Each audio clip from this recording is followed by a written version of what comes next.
This was the point where I was going to talk about our first 3 days and how we got things started, but since we have not started our second semester yet, I can't tell you a whole lot about it.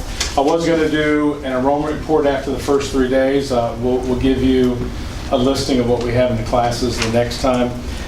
Just looking at the computer of who signed up at this moment, we have 331 students in the post-grad that are currently signed up for our second semester, 280 Alleghany students and 51 Covington students. So that's just what was in PowerSchool as of this morning.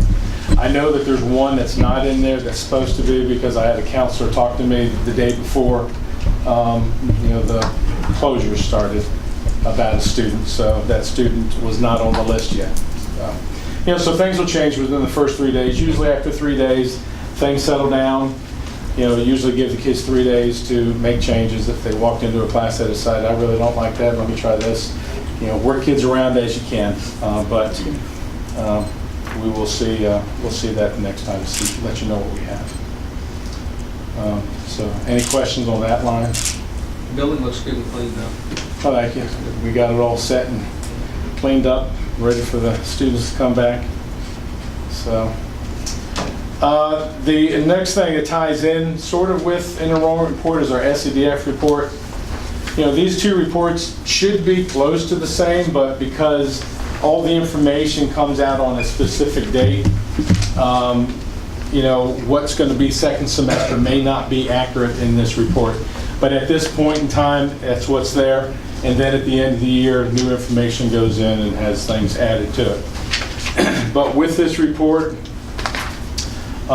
it just gives you the different information about the number of sections and number of minutes and co-op and any of that type of stuff. It gives you the ethnicity breakdown that we have.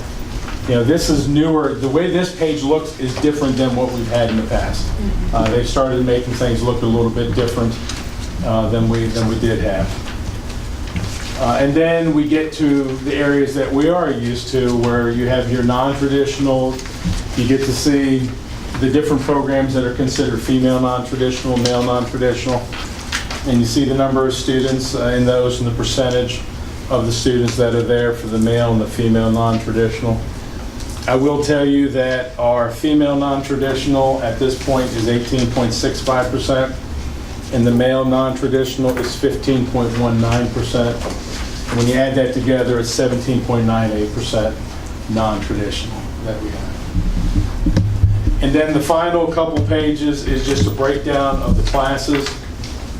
Again, it breaks it down male, female, the different ethnicity groups, whether the students are dually enrolled, and so forth, for all the different classes. Anybody have any questions on anything you see there at the moment?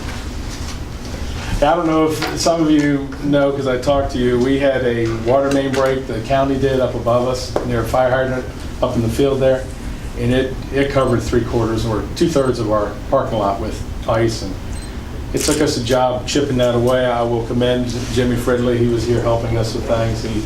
He pitched in and helped us chip away at that too, but that was a mess. I was really worried about knowing the cold spell was coming, and there's no way we could clear our lot because the blade wasn't doing anything at first. But we finally got enough salt on it and got it loosened a little bit to chip it away.